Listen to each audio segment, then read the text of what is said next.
So many of the writers that are on strike right now, you're going to be without a job forever. This was it. You're done. Because most of you don't deserve to be there. Sorry. It's not sorry. You have to be talented. It's not like the Force in Ahsoka now. Not everybody can fucking do it. If you try hard enough, it'll work. Nerdrotic.com. Netflix is still a really advantageous position because unlike a lot of the other major studios involved in negotiations with these strikes, Netflix can theoretically say to any given union, yeah, sure, we'll accept many, if not most of your demands. And then very quietly on the sly say, we're also really increasing investment in Netflix Japan and in Netflix Korea.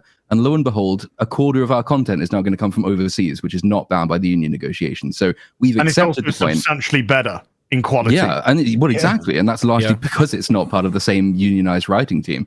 But they can say that. They can effectively undercut a number of other studios by setting this precedent, which is, yes, we will accept to pay union members much, much more. But we can also uniquely use them much, much less than you have to. So I wouldn't be surprised. It's a combination of Netflix and San Francisco rent prices will bring this to an end. But I don't really see that the other studios have a huge amount of leverage at this point. the studios are waiting a long time. Like, the studios are not taking these negotiations seriously. That's what I think. Yep. And it's because they want to drastically change things. They want the ability to cancel a lot of these projects and get rid of a lot of these people they promised massive deals to that they know aren't successful anymore. You're already starting to see some of those things happen. Force And I think they want to use that as an excuse. And so they're not very serious about coming back to the table right now. They will be probably towards the end of the year, but you're right, Brian. Force majeure. That is, they are enacting it, and we're seeing.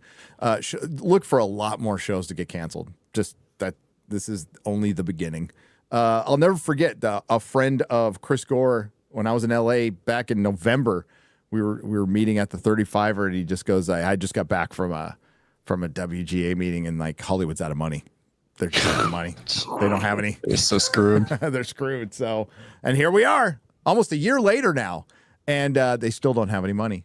Wow. And you want to know why? It's because they produce gems like Ahsoka. Yep. At the last Warner Brothers Discovery shareholders meeting, where David Zaslav said, yeah, actually, because of the strike, we haven't had to pay out a lot of these things that we expected to. So we actually made a little bit more than we thought. Like, they actually admitted that. Now, then he followed up with, but, we're hoping to get, back to work soon. We find a good resolution. But they admitted that since they weren't having to pay out a lot of this money for productions that they would have normally been planning on doing, they didn't lose as much money that quarter. No, and the shareholders are certainly happier with. They're not super happy, but Zaslav was the most hated guy in Hollywood until Iger piped up recently in the strike, and now he is the most hated guy in Hollywood. It's fucking hilarious. This went out, enemy number one for all of the writers and all of the actors. It's been really wild. Yeah, and quite frankly, he was pretty friendly to creatives. He's the one who brought in all this DEI. What do you reckon the budget is for Ahsoka? They're trying to say it's like 120 million. Bullshit. Okay, all right. No, let's play that game. 120 million. Okay, sure. How many new subscribers is it going to bring in? -5. Right. Okay, none. I think can we? I mean, are we okay with saying none?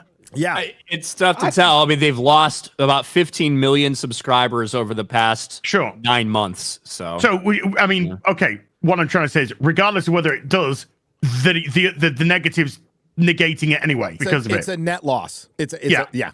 You've got The Equalizer 3 at the cinema. Yeah. That is a budget of 70 million. That is the third of a series which has been essentially spread over 10 years now with Denzel. That film has just done 3.8 million in its preview day. It's going to make like 150 million profit, most likely based off projections so far. And that's how you fucking do it. And that's a third film in a franchise, which I think we can just all say isn't exactly the most popular, but it's got a great lead in Denzel Washington.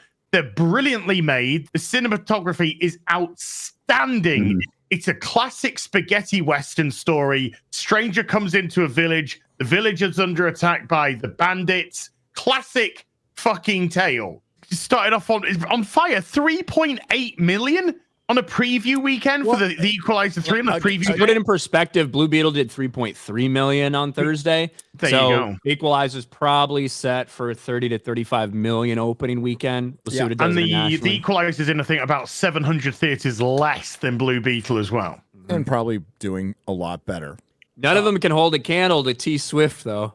Taylor Swift, 24 hours pre-sales for her limited release. Not something that's in 4,000 theaters, something that might be in like 1,800 or 2,000 theaters that had limited screenings available. $37 million total pre-sales in the first 24 hours. Put that in perspective, The Force Awakens was 20 million. Spider-Man No Way Home was 35 million. The only thing it didn't beat was Avengers Endgame, which is 50 million, but that was in massive theaters. That was a huge release. This is not. And it just AMC. Just AMC, it made $26 million, which does beat the Avengers $16 million record. That's crazy. That's ridiculous. I was looking at the Harry Potter TVs. I'm hearing all these, like, everything we know so far in these castings and stuff. They're not doing shit. Yes, people are allowed to write, and I'm sure producers are developing things, but they can't talk to any actors or writers. Nobody's developing or casting anything right now. I saw that the She-Hulk season 2 is in development. With who? Yeah, with who, dude? Shut up. Like the janitor in the studio's like, hey, I think you should make a second one. I Print that, send it to the presses. I think Kevin Feige was talking to himself in the shower or something.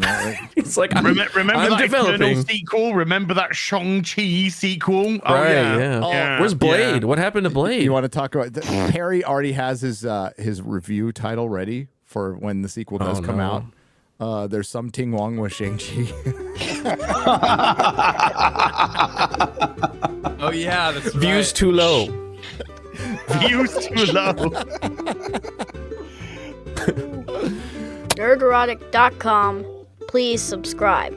Hey, if you like what we do here at Nerdrotic Daily, please like, share, and subscribe. And if you could do that with your favorite YouTuber as well, I'm sure they would appreciate it as much as I do.